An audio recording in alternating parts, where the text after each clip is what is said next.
Assalamualaikum warahmatullahi wabarakatuh. Perkenalkan, nama saya Muhammad Amal Fatah dari program studi akuntansi dengan NPM 2541265.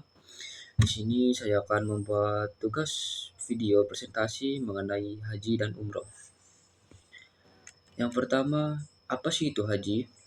Haji adalah rukun Islam yang kelima bagi umat muslim yang mampu, yaitu mengunjungi Baitullah di Mekah untuk menjalankan ibadah tertentu pada waktu dan cara yang telah ditentukan, seperti ihram, tawaf, sa'i, dan wukuf di padang Arafah. Secara bahasa, kata haji berarti bermaksud atau menyengaja, sedangkan secara istilah syara, haji adalah bermaksud mengunjungi Baitullah untuk melakukan amalan tertentu pada waktu tertentu. Selanjutnya ada hukum pelaksanaan haji. Haji adalah rukun Islam kelima yang wajib dilaksanakan bagi yang mampu secara fisik, mental, dan finansial. Allah memerintahkan haji dalam Al-Quran Surat Ali Imran ayat 97 dan Rasulullah SAW menegaskan kewajiban ini dalam hadis sahih. Berikutnya ada waktu pelaksanaan haji. Waktu pelaksanaan ibadah haji secara umum adalah antara awal bulan Syawal hingga terbit fajar pada tanggal 10 Zulhijjah yang dikenal sebagai miqat zamani. Sedangkan puncak ibadah haji yaitu wukuf di Arafah dilaksanakan pada tanggal 9 Zulhijjah. Selanjutnya ada rukun haji. Yang pertama ada ihram, memakai pakaian khusus dan niat haji dan dari miqat. Yang kedua ada wukuf di Arafah, berdiam di padang Arafah pada tanggal 9 Zulhijjah dan tergelincirnya matahari hingga fajar. Selanjutnya ada tawaf, mengelilingi Ka'bah sebanyak 7 kali searah berlawanan jarum jam. Selanjutnya ada sa'i, berjalan atau berlari kecil 7 kali antara Bukit Syafa dan Marwah. Selanjutnya ada tahallul, mencukur atau memotong rambut setelah melontar jumroh. Selanjutnya yang terakhir ada tertib, melaksanakan semua rukun dengan urutan yang tepat. Tata cara pelaksanaan haji. Yang pertama, memulai dengan ihram di miqat, niat dan memakai pakaian ihram. Selanjutnya, melakukan tawaf kudum saat tiba di Makkah sebagai tanda datang haji. Selanjutnya, berdiam di Arafah pada tanggal 9 Zulhijjah untuk berdoa dan taubat. Selanjutnya, melakukan Muzdalifah setelah maghrib di Arafah mengumpulkan batu kerikil.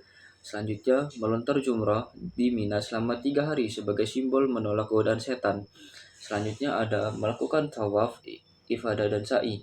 Selanjutnya menyelesaikan dengan tahallul memotong rambut.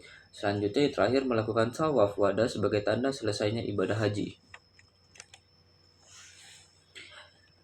Materi selanjutnya, apa sih itu umroh? Umroh adalah ibadah ziarah ke Baitullah di Mekah yang dapat dilaksanakan kapan saja.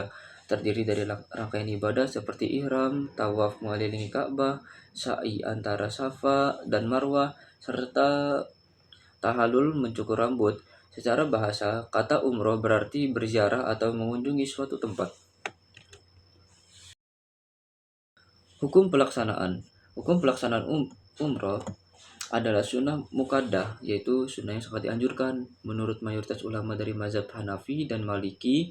Namun ada perbedaan pendapat di kalangan ulama di mana mazhab Syafi'i dan Hambali menganggap umroh hukumnya wajib setidaknya sekali seumur hidup bagi yang mampu. Waktu pelaksanaan umroh bisa dilaksanakan kapan saja sepanjang tahun. Namun waktu pelaksanaannya paling nyaman pada musim sejuk November sampai Februari atau saat sebelum dan sesudah musim haji untuk menghindari keramaian. Bulan Ramadan juga waktu yang sangat istimewa karena pahala umroh setara dengan haji. Selanjutnya ada rukun umroh. Yang pertama ada ihram dengan niat umroh. Yang kedua tawaf 7 kali keliling Ka'bah. Selanjutnya ada sa'i antara Safa dan Marwah sebanyak 7 kali. Selanjutnya ada tahallul memotong rambut. Dan yang terakhir yaitu tertib melaksanakan rukun sesuai urutan. Tata cara pelaksanaan umroh. Yang pertama ada memakai ihram dengan niat umroh dan dari miqat. Yang kedua ada tawaf mengelilingi Ka'bah sebanyak 7 kali. Selanjutnya ada sa'i antara Bukit Safa dan Marwah sebanyak 7 kali. Selanjutnya ada tahallul dengan mencukur atau memotong rambut. Selanjutnya yaitu umroh selesai setelah tahallul. Manfaat dan keutamaan. Manfaat dan keutamaan dari umroh dan haji adalah yang pertama, haji wajib sebagai tanda ketaatan kepada Allah Subhanahu wa taala. Selanjutnya, umroh sebagai penghapus dosa dan meningkatkan keimanan. Selanjutnya, haji adalah puncak ibadah yang mempererat ukhuwah Islamiyah dan merasakan persatuan umat di tanah suci. Selanjutnya, hadis menyebut haji mabrur sebagai amalan yang pahalanya hanya diberikan oleh Allah tanpa balasan dosa. Oke, baik. Sekian dari saya tentang penjelasan haji dan umroh. Terima kasih. Wassalamualaikum warahmatullahi wabarakatuh.